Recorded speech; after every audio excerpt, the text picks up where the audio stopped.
Hi everyone, and welcome to Hope from Home, the show where we bring you conversations of hope from our home to yours. Today, Jermaine has a very important conversation with Father Eric Rutten, pastor of an African American parish in St. Paul, Minnesota, about the impact of the death of George Floyd. Noel Okel then speaks with Brother David Lynch, who tells him how the work of the Good Shepherd Center in Toronto has continued during this time. And at the end of the show, Marie Anne Torres has a new excellent book suggestion. And of course, they all tell us where they're finding hope from our home to yours.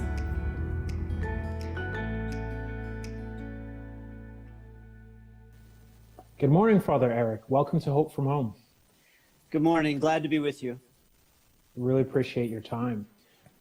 So you serve at a predominantly African American attended church in St. Paul, Minnesota, close to the center of where these worldwide protests kicked off.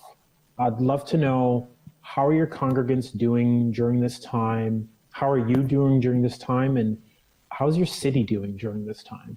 Yeah, it's been so dramatic, and we've seen things change so rapidly over the last couple of weeks. Certainly the dramatic times of the early violence and so forth, and now to a time, I think, more of energized activism. And so the energy continues to be high. Certainly people have felt like the wounds have been reopened, and so there's a lot of pain and so forth. But especially, say, in the last week, I think people have begun to feel actually, interestingly, hopeful that this can indeed be a kind of a watershed moment, a new change. I know that many people hesitate because we've seen moments before and hopes have raised high. So they're, a little bit concerned, but I think there is a genuine hope, a genuine optimism going forward. There's a lot of economic damage, and so we're seeing a lot of community response to immediate needs, like bringing food and having kind of places where people can come to get free food. There have been outdoor kind of barbecues with almost just such a strong community feel. And this is the other part that I just wanted to mention to you, is it's really been beautiful, actually, how such a negative event, the murder of George Floyd, has brought about a real spirit of community, and people are coming together in all kinds of ways, not only in terms of their activism, but also to serve one another and help one another. Yeah, that is great to see something like that coming from it. And so what you said, with where it seems that it's been a galvanizing force, a lot of people, a lot of businesses have been coming out and showing support. Myself, yes, I'm not American, but I'm a Black Canadian, and seeing that is good to see that people want to take action. I really hope as people keep that same energy. We're only a couple weeks out from it, so people need to be prepared for the long haul. Right. In 2018, United States Conference of Catholic Bishops released Open Wide Our Hearts, which you're probably familiar with. It states racism is a moral problem that requires a moral remedy, a transformation of the human heart that impels us to act. How can Catholics use this opportunity to do just that, to transform our hearts, to combat racial injustice and inequity, and not just the overt actions as seen in the death of George Floyd, but also the less overt, more common forms of racism, I guess the more subtle, friendlier forms it takes? Yeah, I kind of think of it in terms of short term, almost immediate kind of stuff that we need to do, and then longer term, and I'll even point to something else with that. But short term, I do think there's a lot of work to be done with making officers accountable for their actions. Right now, it's kind of a lot of abuse happens with impunity. Officers are not held accountable. So there's a lot of work that can be done with that. A lot of work can be done with reforming how we do policing.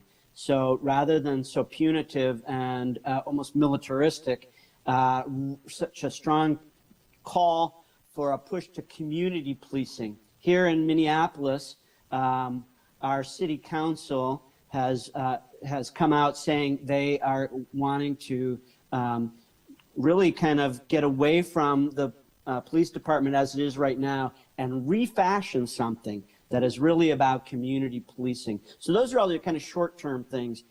We could add into that the longer-term things about economic justice, education and the education gap so often. So our parish has a school.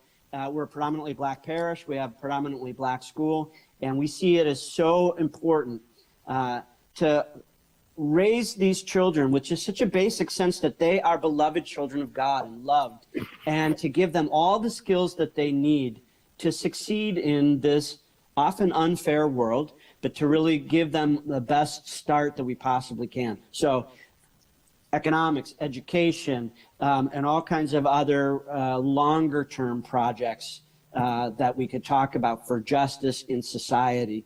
Mm-hmm. And I want to mention one other thing, and this comes more to our faith, and you mentioned these are moral issues. How do we change our hearts? Pope Francis talks a lot about encountering the other and journeying with them, walking with one another. And he even talks about reaching out to the margins, not just in our own little circles, not just where we're comfortable. And this is on all sides, to reach out to those on the other side, if you will, or reach out to those that we normally don't encounter. The way to change our hearts is really to have us more in contact with the humanity of the other, with the brother or sister in the other, and really feel ourselves related. And I really agree with that, but it's not something we can do in one day. I mean, it's going to take a long time and continued effort to get to know each other. The education and economic piece that you speak of for your Black community and congregants is important. What steps can white Catholics be taking on in order to help walk alongside and to help make the necessary changes that need to be made? Yeah, I think it does begin with our faith. So to really deeply understand, we are all brothers and sisters. We are all children of God. And to really get that from a faith perspective, and then to reach out. And that can happen in our families, in our neighborhoods, in our jobs. And it can happen in our church. As you know, oftentimes parishes are as segregated as anything else. So how do we connect with one another as Catholics? There's a history of, there's a German church over here, there's an Irish church over there, and there's an African-American church down the road. And that's all good, and I think we need to have time with our own, if you will. But we're not Congregationalists, we are Catholics, and that means we really do have to connect with the broader church. Our archdiocese is going through a synod process right now, and we're really trying to think through and wonder how we might shift from a kind of European model of church to a really global model of church where we really truly are all Catholic. The European experience isn't normative. That's not, you can't just say a white Catholic church is the norm and the others are just oddballs. No, we are all Catholics, and how do we learn from each other and join with one another? In your video, you talked about the Church of St. Peter Claver being an agitator for the broader church, for peace, racial justice, and healing. Is that kind of what you mean there? Is there more to it? And if so, what does that look like? Yeah, no, to a big extent, that was what I was thinking of. I think oftentimes our parishes, and to some extent rightfully so, have their own experience as a parish. And we often don't reach out to the broader church. This is even more so with Black churches. I think there so often are hurts. There are things that happen which cause pain, which makes it easier just to stay in our own parish. But I'm continuing to try to encourage our parish to reach out. And when I use the word agitate, I mean, I think it's never comfortable. It's never easy. So you do kind of have to step into someone else's space a little bit and ask them to compromise a little bit and dance a little bit, with each other. So St. Peter Claver can't just be quiet old little St. Peter Claver over here in Rondo neighborhood and we just do our own thing. No, we should be proud of who we are in the mix of all the parishes in the Archdiocese, and host conversations, host book studies, host prayer services, which we've done for the last 4 years, by the way, for racial justice and peace. So we've been doing this for quite a while, but we just need to continue to do it. In this pivotal time, I really hope that other churches, other Catholics really reach out, because it's education, as you mentioned before, is everything, and really walking with Christ and walking in this family that is Catholicism. Like that's what we need. It's what we need. Sounds so simple, but it's not so easy. Well, this is it. As you put it, it's agitating. It in its very nature and definition, it's uncomfortable. Growth is uncomfortable. But I guess these are the times where we need to be comfortable with being uncomfortable. Right. Yeah. So here at Hope from Home, we always want to know what people's hopes are. We are seeing some trying times, coming through the coronavirus, seeing the tragic death of George Floyd, these global protests that have come spawned from it. We're in some very interesting times. And as we navigate these times, what is your hope for people? I started to mention this briefly earlier, that the energy around these protests actually is a very encouraging sign, is a very hopeful sign. I do have a hope that, as painful as this has been, that it can really be a watershed to a new racial justice movement in our country. And we've seen protests around the world. So hopefully it could even be a worldwide movement. It's not a guarantee that this will keep moving. So I think we need to continue to kind of lift up our hearts and our spirits and continue to put some energy in to keep this going. But the hope that I have is the community that I've seen and the energy that I've seen that continues to come out of this movement. So I hope that continues. That's beautiful. And yeah, I'd love to see people keeping that energy. So Father Eric, thank you so much for your time. God bless you. And as you work alongside your congregants, as your city works through this very difficult time, and I just hope you all stay well.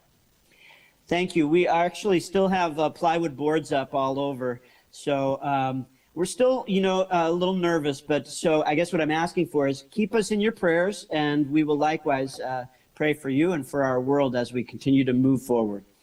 Okay. Thank you so much. Thank you.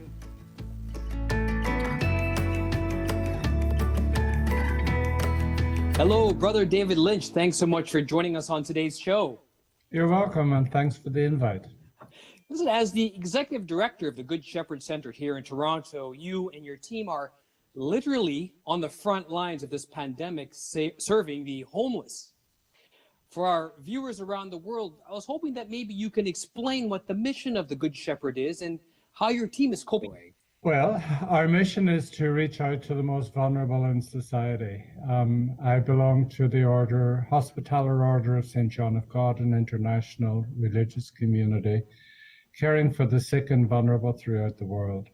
We came to Toronto in 1963, and we've been looking after homeless people since then. At our downtown location right on Queen and Parliament Street in Toronto. And our mission is very clear. Human life is sacred in all its forms, in all its stages, and in every condition. And it's my vocation to help people in distress and look after the vulnerable and those isolated. Mm-hmm. I was wondering, I understand that you recently had a bit of a scare at the center with regards to one of the staff members being infected with COVID. How did that all pan out?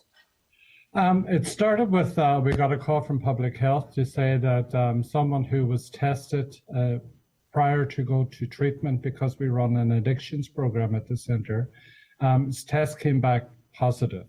Okay. He was asymptomatic, which is worrying. It's easier to detect it's easier to know what's happening and all the contacts of an individual when they're showing some signs of infection, either a fever or a cough, etc. In two of our cases, in fact, all three of the cases at Good Shepherd, people have been asymptomatic, which causes alarm because it's an invisible assailant. You don't know it's coming, you don't know you have it, and trying to trace the contacts would be difficult. So in conjunction with public health, we asked if everybody at the center, both our co-workers and all the clients, could be tested, and they carried out a mass testing of 110 people.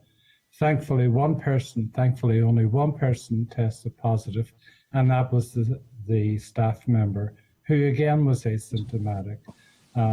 Thankfully, he'll be back at work next week because he's passed his isolation period.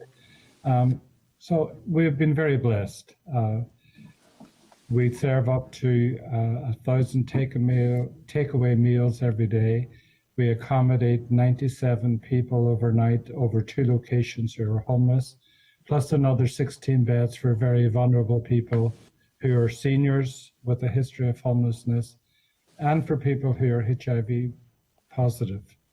So keeping everybody safe is a huge responsibility, a huge task, not only for the employees looking after who provide the direct care, but for the organization to keep everybody as safe as possible in these very uncertain times. We used to have congregate dining. We'd have a drop-in and serving up to 1,500 meals and snacks a day. We had to close our dining room, much to the upset of the people who came to us, but for their health and safety and the health and safety of our staff and volunteers, it was necessary. And we switched to a bag takeaway meal program, which is working very well at the moment. But it's not the same. The guys say they miss sitting down, they miss talking to the brothers, to the staff, they miss being able to come here for a shower, and just for some company. People are very lonely at the moment. And I forgot yesterday, and someone shook my hand, and it's the first time I've touched anybody in 2 months, and I'm thinking, wow, that's strange. And I was just reflecting about a prayer last night. It was the first human contact I've had for 10 weeks? Wow. Well, we're sort of on the right side of the curve. Is there any word on when the Good Shepherd Center might open up again in its full capacity, serving the homeless? Well, we never closed our beds. In fact, we worked with the city and took over a hotel not too far away from here. And we split up the men between the homeless services between the Queen Street site and the hotel site. That's working out very well because we needed to do that to create the physical distancing. Because some of our cubicles have bunk beds, and it was very difficult to maintain the 6 feet required minimal distancing. We will not open our dining room until we are sure we can keep everyone safe. We will follow the directives of public health and our own common sense, really. It's been a challenge trying to remind the guys who use our services to maintain physical distance. We have hand sanitizers literally everywhere. Every time you turn a corner, there's a big sign saying sanitization station. And we remind everybody to wash their hands, but maintaining the physical distance. As I say, we live in community. We need human contact. We need support. We need encouragement. Are there any inspiring stories that you've seen or heard of coming from the center that you can share with our viewers today?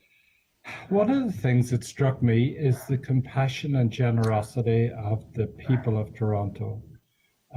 We put out an appeal.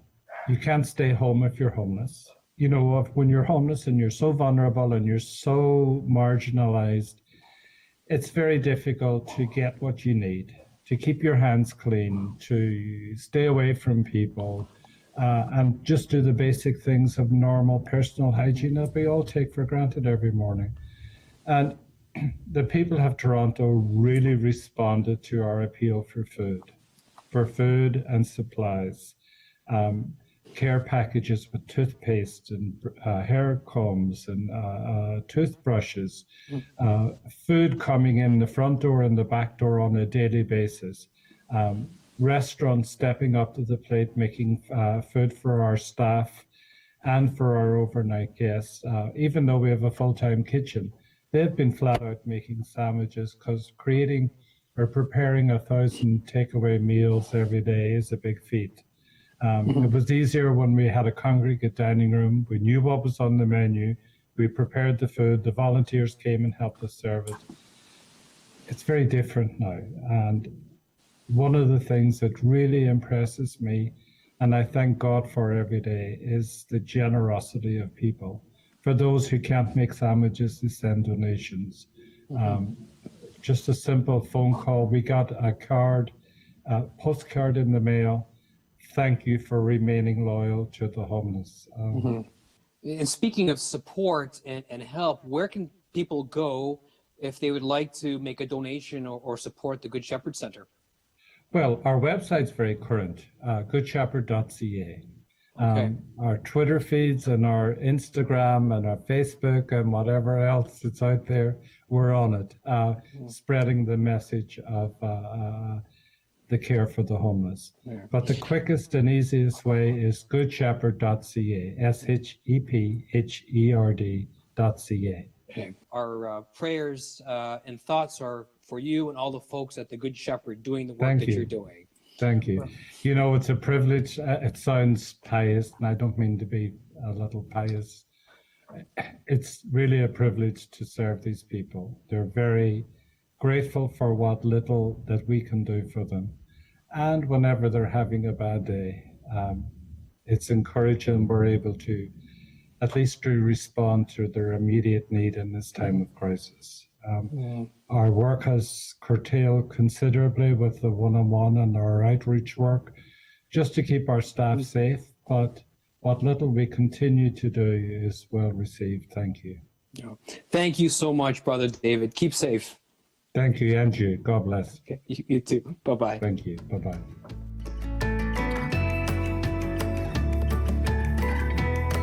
Hey everybody, so I wanted to offer up another quarantine read.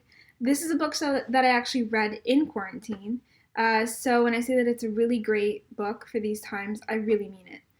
And so that book is Littlest Suffering Souls, Children Whose Short Lives Point Us to Christ by Austin Roos.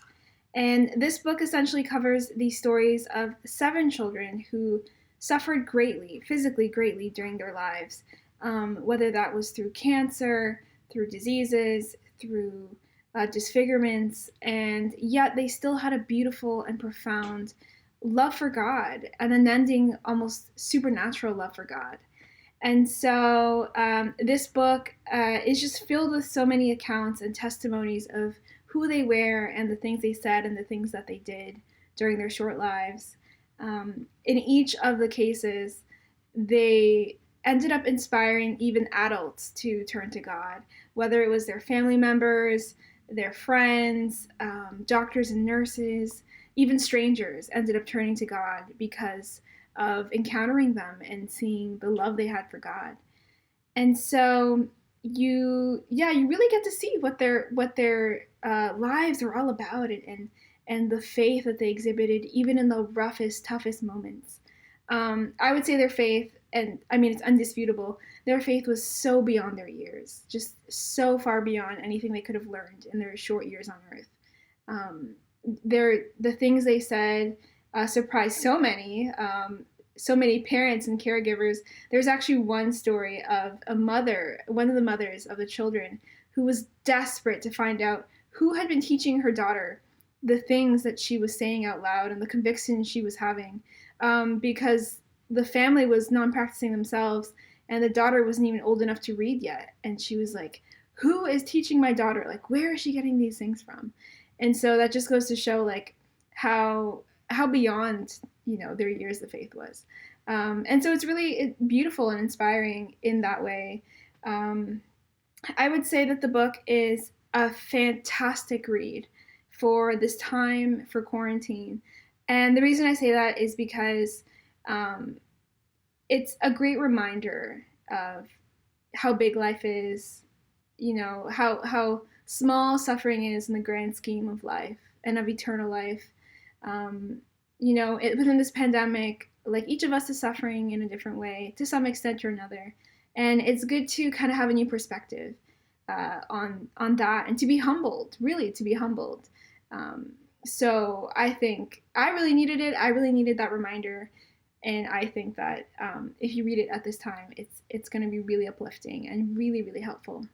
So I highly recommend it. I also think that if you read it, you probably will cry. I thought I was not going to cry. In the foreword, it said, you're probably going to cry. And I was like, no, I'm okay. I think I'll make it. And so I was reading and I got through like 3/4 and I hadn't cried yet. And so I thought, oh, I made it. Like, this is great. But then I got to the last story and the last story got me and I definitely cried. So I say to you, if you read it, you will probably cry too. If not, at least tear up. So yeah. I don't have a blog article on this book just yet.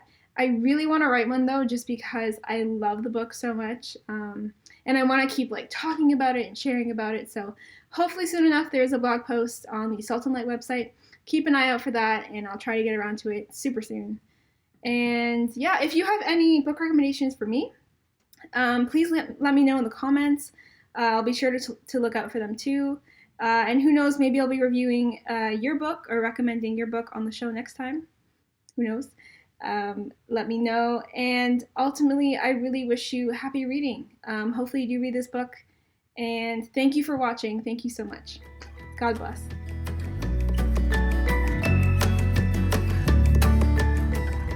And that's all for today. I'm still processing how the whole world is responding to the death of George Floyd. It's great to hear the inspiring words of Father Rutten. Thank you, Jermaine, for that interview. And I can't imagine what it would have been like to have a COVID scare at the Good Shepherd Center in Toronto.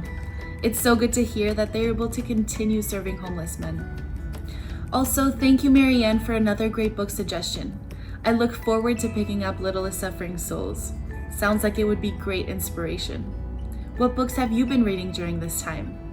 Share your comments with us by following Salt and Light Media on all of our social media platforms and commenting with the hashtag #HopeFromHome.